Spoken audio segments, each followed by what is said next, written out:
ఎవరు లేని ఒంటరినై, ఆశలు లేని అనాథనై,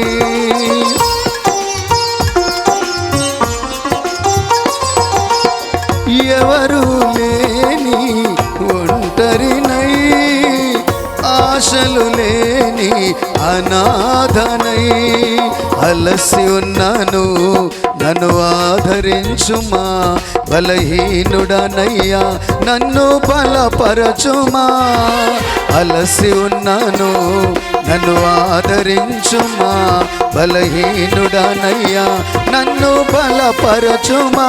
యేసయ్యా యేసయ్యా యేసయ్యా యేసయ్యా, నా పాదములకు బలమిమ్ము,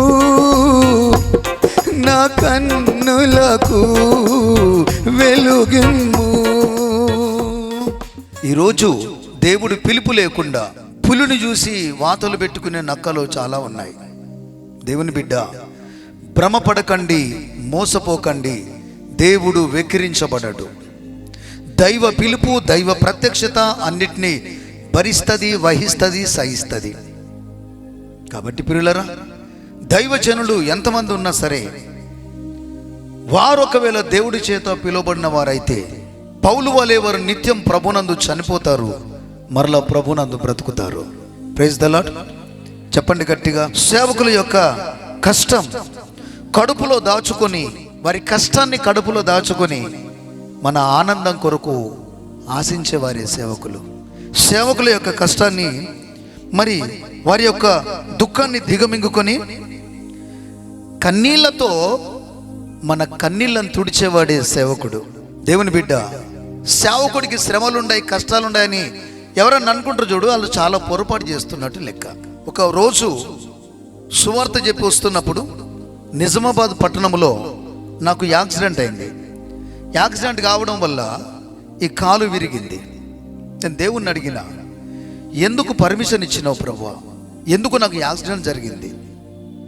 నేను తప్పు చేస్తే నాకు ఏదైనా చెప్పితే నేను మార్చుకునేవాడిని కదా ప్రభువా, ఎందుకు పర్మిషన్ ఇచ్చినావు? ఈ పాదములు ఎంతోమంది దగ్గరికి వెళ్ళి ప్రార్థించడానికి సహకరించినాయి కదా తండ్రి, ఎందుకు కాలు విరగడానికి అవకాశం ఇచ్చినావు? నన్ను ఒక స్ట్రెచ్చర్ పైన పడుకోబెట్టి హాస్పిటల్ తీసుకొని వెళ్ళారు, వైద్యశాలకు తీసుకొని వెళ్ళారు. నన్ను మంచాలో పడుకోబెట్టారు. నా కాలు తిరిగిపోయింది, ఇలాగ తిరిగిపోయింది. నేను అడుగుతున్నాను, నేనంటే చాలామందికి గిట్టదు. ముందు నేను సాతానుగాడికి శత్రువును. సాతానుగాడికి నేనే కాదు, మీరు కూడా శత్రువులే తప్ప ఎవడు మనకు శత్రువు కాదు. సాతానుడు మాత్రమే మన శత్రువు, మనకెవడు శత్రువు కాదు. నాకు యాక్సిడెంట్ అయిన తర్వాత అందరూ డిన్నర్లు చేసుకున్నారు, అయిపోయింది. ఇక ఇజ్రాయేల్ బ్రదర్ పని అయిపోయింది, లేవాడు అయిపోయింది. ఇక మనం జప్తి చేసుకుందాం 5 సంఘాలని అనుకున్నంత లోపలనే ప్రభుతో నేను ప్రమాణం చేసుకున్నా, ప్రభువా ఇప్పటికంటే ఎక్కువ అధికమైన పరిచర్య, నిప్పులాంటి పరిచర్య చేస్తాను తండ్రి, నన్ను లేవనెత్తు అని అడిగినాకట నెల రోజులకే మరలా అదే కాలు విరిగిపోయింది. సాతానుగాడు ఎవరెవరితోనో ప్రవేశిస్తున్నాడు. నేను ప్రభుతో మాట్లాడుతున్నా, ప్రభు ఎందుకు పర్మిషన్ ఇచ్చినావు? ఎందుకు పర్మిషన్ ఇచ్చినావు? ప్రభు నాతోని అంటుండు కదా, అపవాది నిన్ను చంపాలనుకున్నాడు, అపవాది నిన్ను అంతమందించాలనుకున్నాడు. అక్కడ యాక్సిడెంట్ జరుగుతున్న సమయంలో నీ ప్రాణమునకు నా ప్రాణము అడ్డు పెట్టిన కనుక నువ్వు బ్రతికున్నావు అన్నాడు. దేవుడికి స్తోత్రం కలుగును గాక. చెప్పండి చెప్పండి గట్టిగా. ప్రియమైన దేవుడి బిడ్డ, ఎన్నో రకాల మనస్తాపాలు సంఘములో కలుగుతాయి, కానీ అందరినీ కలుపుకొని నడిచేవాడే సేవకుడు. ఒక్కరిని నిలబెట్టేంత లోపలనే మరొకడు జారిపోతాడు, ఒక్కరిని ఓదార్చేంత లోపలనే ఒకడు వ్యతిరేకమవుతాడు.